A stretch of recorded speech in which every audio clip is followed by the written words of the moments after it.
Hi everyone, my name is Alice. Today I'm going to tell you a bit about myself as well as provide you with a sample of a lesson that I have conducted before here in Taiwan. So just to get started, once again, my name is Alice. I'm a TESOL certified English teacher. I have taught in Australia for 3 years and I have taught in Taiwan for 1.5 years. So what I've noticed is quite interesting about teaching in Taiwan is currently, we're the school that I'm serving at. It's a lovely school surrounded by lots of scenery. So we are high up in the mountains. We're remotely located.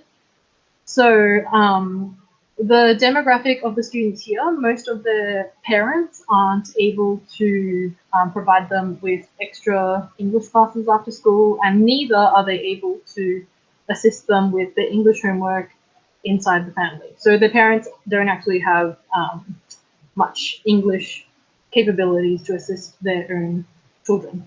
On the other hand, we also have parents who are, I guess, they have a better socioeconomic standing and they're able to send their children to after school classes, or they're able to just help them at home. So within our classrooms in this school here, in this remote school, we actually have quite like a large difference between the capabilities of the students.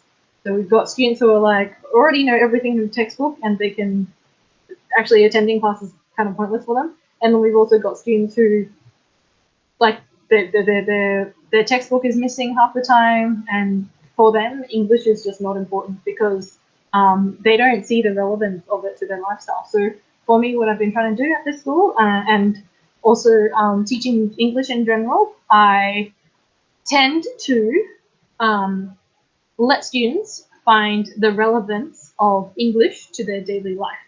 So that's really important because as long as they've established their intrinsic motivation, they're just going to go right ahead and they're going to teach themselves. The teacher won't even have to do much work except for facilitation. So it's really important for me. It's really important that children have an interest and they know why they are learning English. All right, so that's a bit about me.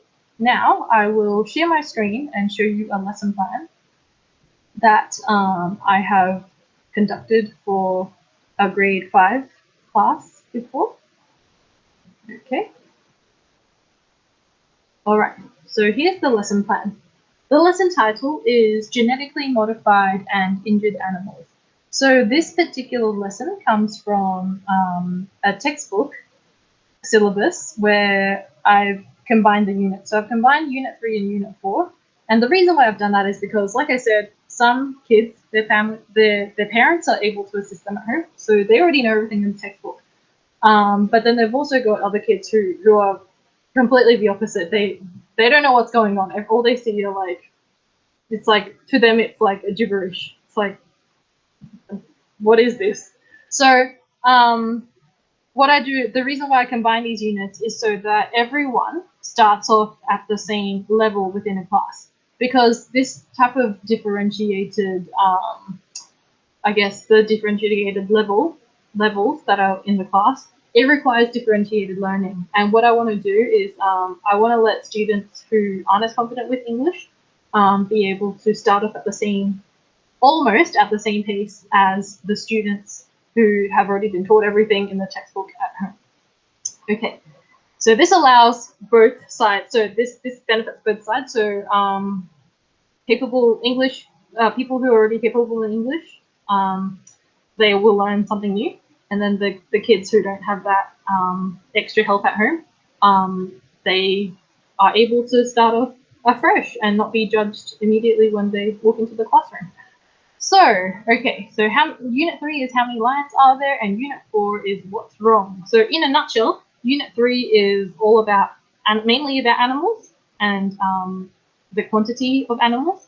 And Unit 4, what's wrong, is mainly about body parts and ailments. So where you're sick, what's wrong with your arm, what's wrong with your eyes, whatever is wrong with your whole body. Okay, so what I've done now is I've combined it and turned it into the genetically modified and injured animals units. So the key thing here is it's targeted at grade 5s, and the duration is 40 minutes. So within 40 minutes, we're going to let students be able to learn some new words, but then they're also able to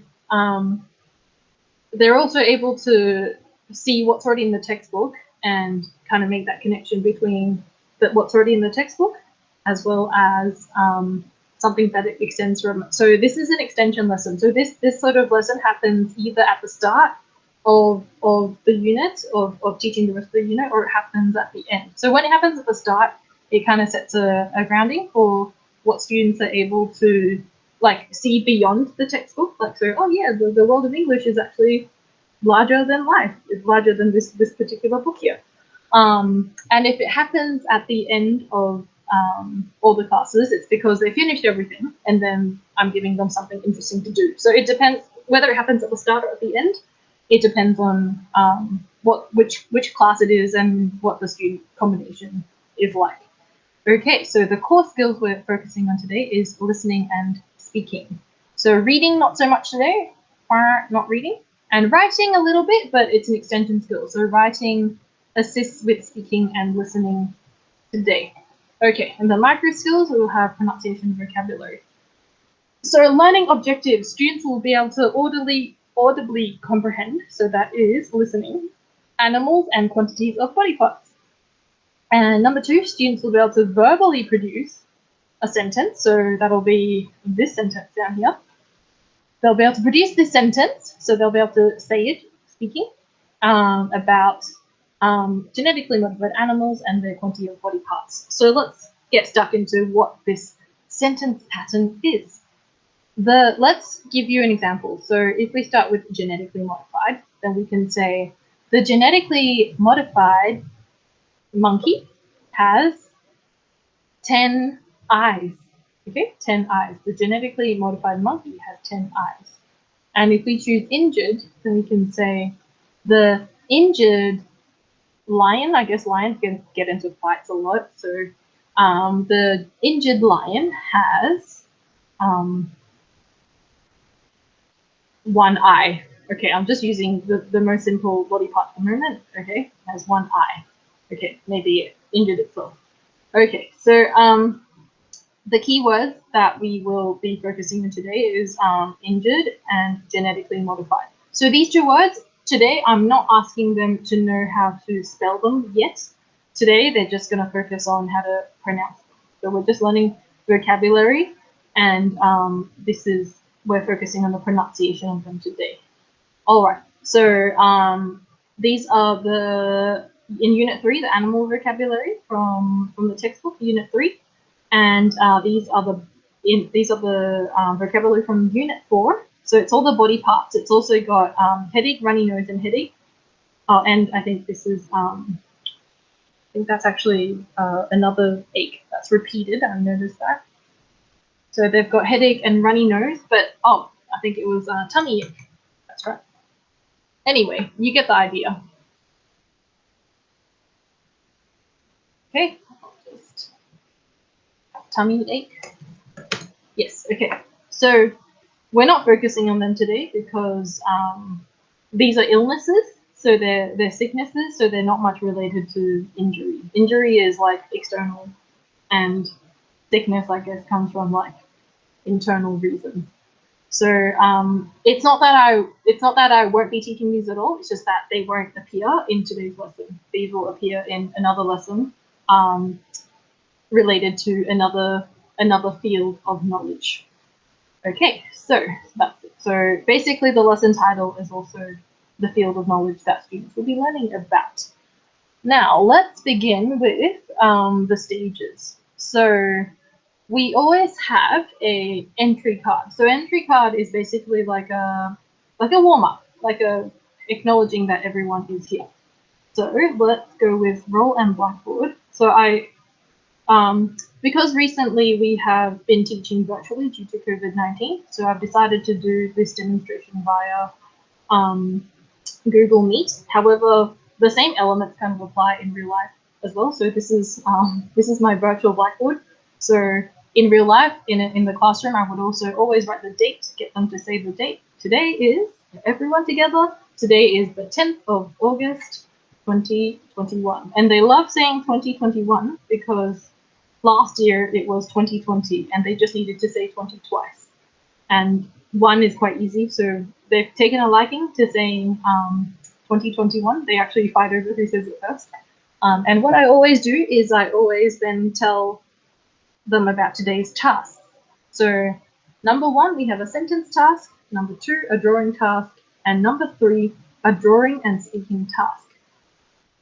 Sometimes I just write drawing and speaking game because even though they have to do it anyway, but when you say it's a game or if it's teamwork and they're able to have the opportunity to talk to each other, they really enjoy that. So sometimes for the last thing, I say it's a game because I tell them first we must finish task 1 and task 2 before we can play the game. If we don't finish task 1 and task 2, we can't play the game. So that gets them focused throughout the lesson.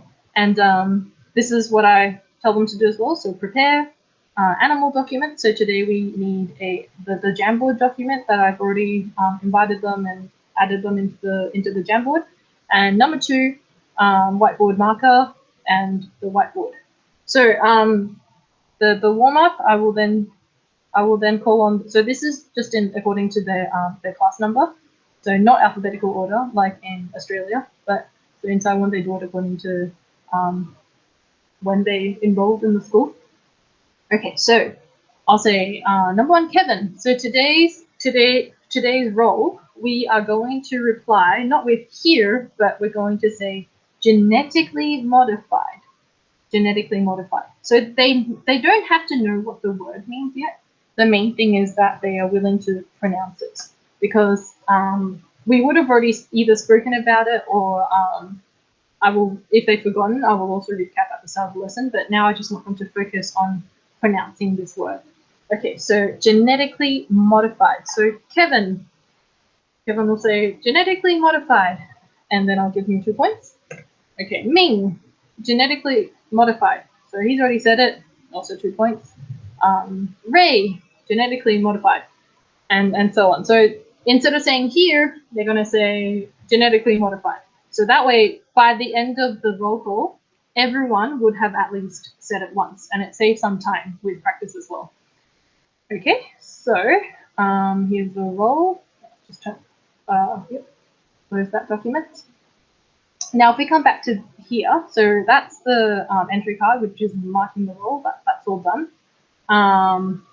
So if the students still aren't sure what genetically modified is, or if like whether it be that they couldn't remember what we did, or what we learned about, or whether they just weren't there.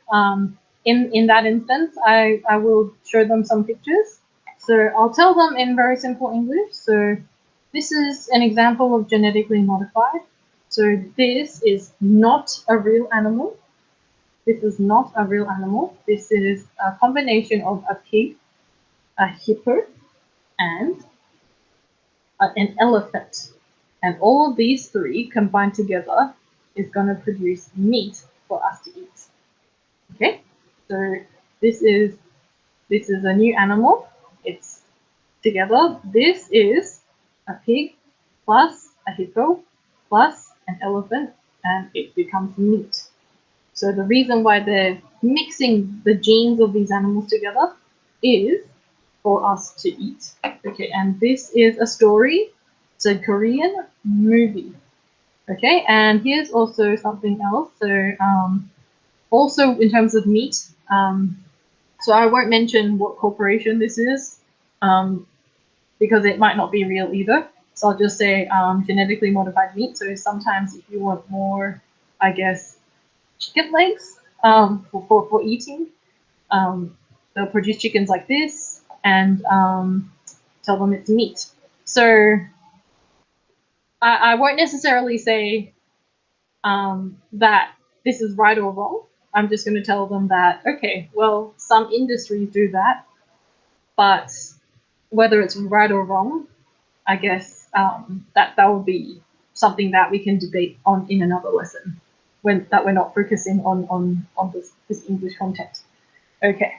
And another example is sometimes it's a pet. So I just show them examples of like, oh, so a dog is inside a kennel, so it's a pet, and fish inside an aquarium, so that's it's a pet. So fish plus like a glowing part of the coral, genes from a glowing coral becomes this type of fish. Okay, so I'll just tell them genetically modified, genetically modified, genetically modified for meat, genetically modified for meat, and genetically modified as a pet. Okay, for pets. And then injured is more easy. I'll say like lions are fighting. I'll just act it out as all like just be really like dramatic with your acting. Kids love it. And sometimes they act along, which is even better. So I'll just be like, and after that I'll be like, and so the injured lion has one eye. Okay. And here we've got I think that's a leopard or a cheetah. Okay, it's a female lion. Okay, so attacking a zebra, I'll be like, and then the zebra will be like, actually, I'm not sure whether zebras make the same noise as horses, so I better look into that. But then I'll just say the zebra, the injured zebra has 3 legs. So originally 4, but now only 3. Okay. So that is the vocal. Now we're going to do a warm-up. Okay. The warm-up, we need the Jamboard file. So we can do this as a group, or we can do this into like groups of 3 or 4, or we can do them individually. So regardless of whether you do it as groups or as individuals, the main part of this task is to revise the animals. So like we mentioned in the lesson plan above here, the prior knowledge is are these vocabulary. So they have the assumption is that they have already touched on these before. But today, for the sake of our exercise, of our sentence exercise, we're still going to just recap to make sure everyone understands. Okay. Back here. Okay. So here, I'm gonna split them to 2 teams. So for example, if there's 2 teams, then we'll use 2 colors. So let's say blue and red because they contrast better. And I'm just demonstrating this by myself, so I'm just gonna I'll just show you what I'm doing. So we'll just go through the drill. So B, bear, E, elephant, H, horse, and so on. So the whole class will go through it again, and then I'll tell them elephant, and they must circle elephant. So this is team blue and team red, and so if team blue circles it first, they get the point. Team red follows a bit more slowly, so they don't get the point. So now we've got let's say Vivian, Bunny, and Jasmine 2 and Jasmine 1, they're in team blue. So I'll just give them 2 points each. 2 points each, 2 points each, and 2 points each, and 2 points each. If they are able to say this number, the added number before I do, then they get 1 extra point. So for example, if Vivian could say 32 before I could type it, then she gets 33. Okay? So I use every opportunity to let them practice something in English. So since we're in a point system here, so I use this opportunity to let them practice numbers.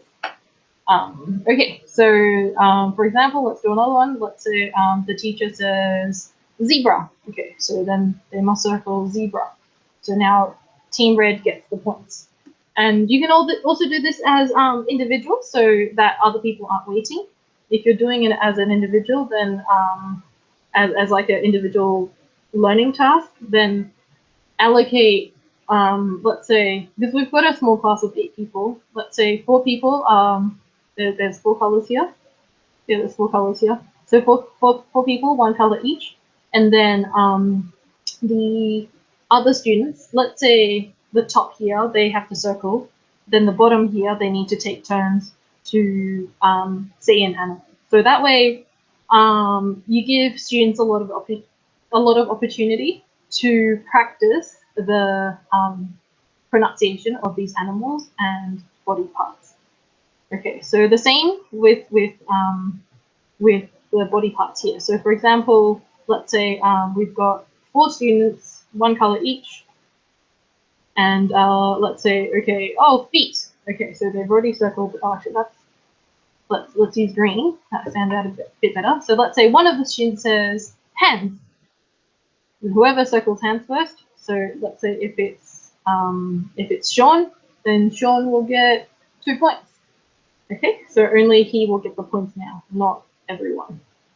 Okay, so that's the difference between so it's warm up, but we always want to shift from group warm up to individual, like group learning into individual learning. Okay, so that's what we can do here. All right, so that's the warm up activity, that the warm up and revision. That will take about 5 minutes. So far we have covered these 2 parts.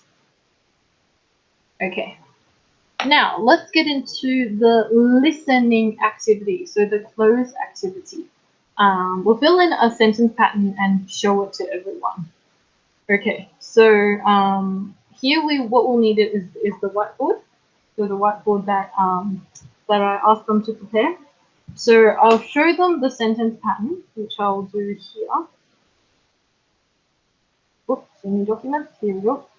Okay, so we start with injured. Okay, let's say the injured.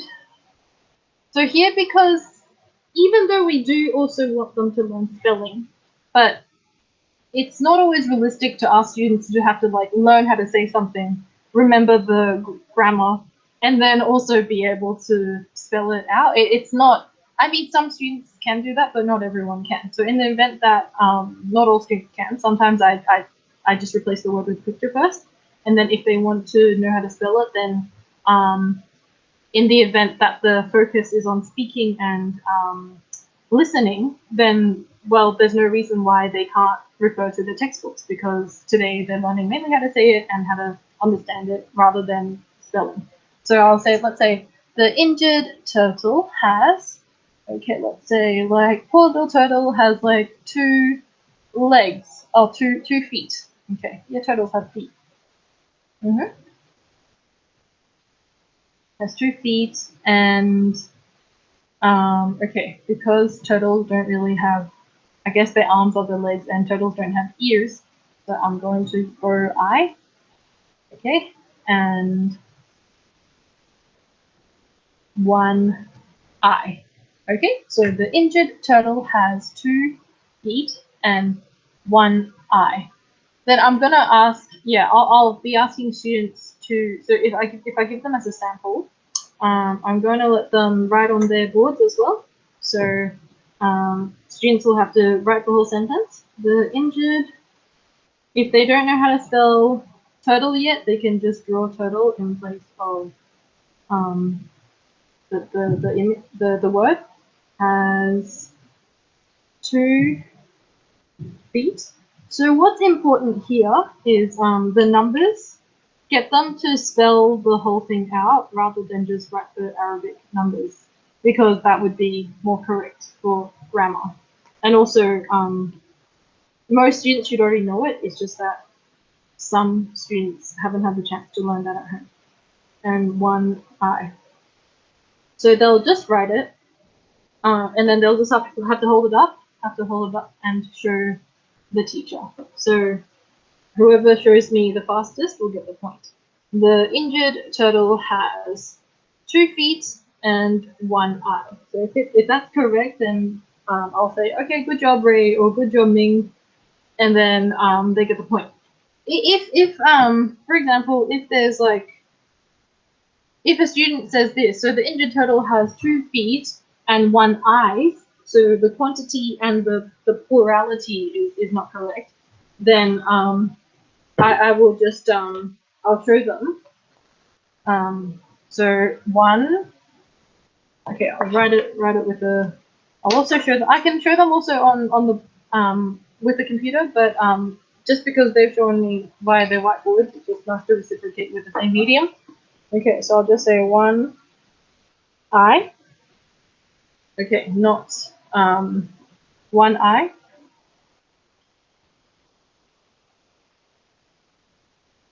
Okay, one eye, not one eye.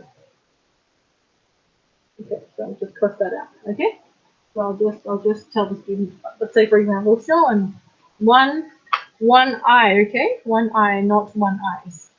Okay. All right. So we'll do a lot of that practice. So we'll do both the injured animal and the genetically modified animal. So sometimes students might also get mixed up. Let's say the injured. Some kids might actually write the injured feet has 2 lions. Okay. If that's a mistake that you see, just so for example, if they accidentally write there we go. If they accidentally write the injured feet has 2 lions and 1 eye, then I'm just gonna draw it for them. I'll just be like, oh wait, Ray, can you just check your answer again? Because this is for your sentence. Your sentence, you have this: the injured feet. Okay, let's put in a bit of red or some blood. Okay, has 2 lions. Okay, so it doesn't really matter whether you're good at drawing or bad at drawing, because the main point is that you just illustrate what you mean, and it becomes quite a fun activity when everyone's got different ways to express the intention of the sentence. So I'll be like, the injured feet has 2 lions and one eye. Like I'll just oh, and I better put in an eye as well. Put up the eye there. Yeah, I'll be like, is that what you mean? And then they'll realize like, oh, okay, I need to swap feet with lion. The injured lion has 2 feet and 1 eye. All right, so that's how I would communicate what they need to edit. Okay. All right. So all that would take about a solid 10 minutes, because you're also at this stage you're trying to build the accuracy. So you're trying to let them become really familiar with the sentence. So once they're familiar with the sentence, then you're able to move on to the next task. So now it's listen and draw. So originally it was just about the writing. So like once again, I said the sentence writing is to assist them understand the pattern of the sounds. So writing and then being able to say it later is about building the listening and speaking skills. So now we're going to focus more on the listening and speaking skills by listening and drawing. So the teacher, which is me in this instance, will say, so let's look at the animals again. So always at every opportunity, I try and show them the visuals again. I'll say like, oh, the genetically modified zebra has like 5 hands, even though zebras don't have hands, but it's genetically modified, right? So yeah, they can have any body parts. Yeah, has 5 hands and 3 eyes. Okay, then the kids have to draw it. Or okay, we can make this really fun. The genetically modified monkey has 100 feet and 1 ear. Yeah, then the students have to try and draw it. So these are some samples of what the kids have come up with in the past. So here, as like a starting activity, I just had like one setting, so I didn't have like 2 different types of body parts. I just had the one. The genetically modified bear has 5 ears, so they've chosen to portray the bear like that. And this one, the injured tiger, has 2 legs And so their justification is that the tail then becomes an extra limb, which is quite impressive. And here we have the genetically modified elephant has 10 noses, so trunks. So I don't, unless they're already really familiar, I don't tell them yet that elephant noses are called trunks. I just let them, because the main thing is we're just practicing good vocabulary for now.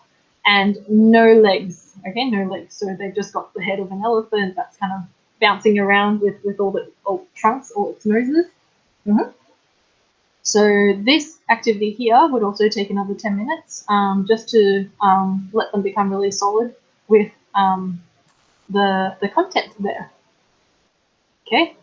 All right. So the final activity, so which is what we're talking about here in terms of like the so-called game, what we said here. So drawing and speaking game is basically this task is an extension of this. It's basically the same task, but here where you mainly have group work, so not so much individual. Oh, group work in terms of like you can split them into two teams, like what we did before with the other activities, and then the individual you can let everyone have to draw, or sometimes you can let like the whole group draw one image. It depends on whether they're physically there or doing it virtually. So, but there's choices there. There's like different ways to conduct this activity, whether it's in a group setting or in an individual setting. So the main thing here though is this has to be in pairs, because only in pairs you're able to have more of an individual. The teacher is able to understand what the students' abilities are at an individual level. So we'll split the students into pairs, and they need to provide sentences for each other. So student A has to give student B a sentence. Student B listens, and then they have to draw it out. Okay. They just let them do this for 5 minutes. They'll think, yeah, because it's quite to be honest, it was actually quite a fun activity. They didn't really want to stop after 5 minutes. They wanted more time. But yeah, remind them that for the exit card, so for their wind down of today's class, before they leave the class, they need to show the teacher an image that they've drawn and also be able to say the sentence. Okay, so here, just remind them so that they don't rub it out, they don't rub everything out and then cry later and be like, but you didn't tell me. Because students do that all the time. So this task here is basically the exact same task, but now they're just in pairs. And the main thing is they need to prepare one sentence to tell and show to the teacher, one sentence, one picture to say and show the teacher as their exit card. So, for example, here, let's go back to what the students have created. Whoop, so many tabs. Okay, so for example here, so say if Ray and Katia are a pair, then so let's say Ray has said the sentence and he needs to say the injured tiger has 2 legs. So sometimes not all students are able to pronounce or like to produce the sentence after one lesson. Ideally, like we want them to do that. Sometimes they might understand the structure of the sentence, but they might not be able to just get the sounds out, or they're able to see the sounds, but the order is jumbled up. So here in this instance, just be patient and just facilitate them to produce the whole sentence as much as they can. So for example, let's say Katia, maybe she'll be able to say the in maybe she can understand injured, but she just can't get it out of her mouth. Just give her a bit of hint, and then she'll be able to say injured. And then the injured tiger has, and then she'll be like, what is this TWO? Like, it does not make phonetic sense. Then what I do is I just point out like with my hands, like has, and then she'll be able to like, has two legs. Yes, and then I'll just get her to repeat the sentence again. The injured tiger has 2 legs. Okay, so once she's done that, she can finish the class and she can head out and take a break. So all students need to do that.